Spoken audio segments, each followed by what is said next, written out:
LPG गॅसच्या दरात 50 रुपयांनी वाढ केली आहे, काय म्हणाल? काय करायचं, जेवण बनवायचे वांदे झालेत आमचे, एवढे महागाई की केले. दर महिन्याला 50 रुपये वाढवते. दिवसभर भांडे कपडे करून पोरांचं शिक्षण करायचं का जेवण पाणी पोरांना द्यायचं का शिक्षणाला पैसा पुरायचा? हां, महिन्याला 7,000 पगार परवडत नाही आम्हाला.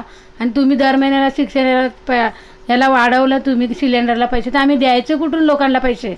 हां, की खायचे वांदे झाले आमचे. किती आम्ही कठीण दिवस काढून पोरांना शिकवायचं, पाणी सगळं बचत करायची. पगार पाण्याची वाढ नाही आम्हाला, काय नाही. काय खायचं, काय जगायचं माणसानी? सध्याच्या पगारात तुम्हाला परवडते का सगळं? काय परवडते आम्हाला? पगार वाढ होत नाही, काही नाही. हां, दिवसभर नवरा मजुरी काम करणार, आम्ही भांडे कपडे करणार.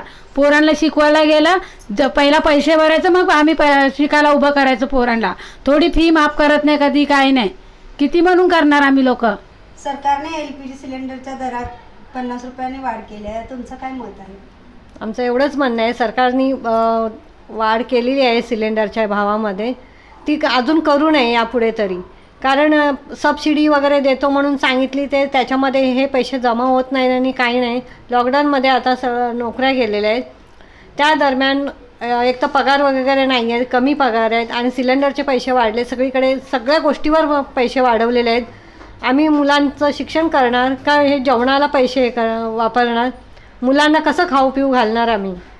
मोदी सरकारला हे सगळं समजलं पाहिजे. प्रत्येक गोष्टीला महागाई वाढवलेली आहे, सगळ्या गोष्टीवर.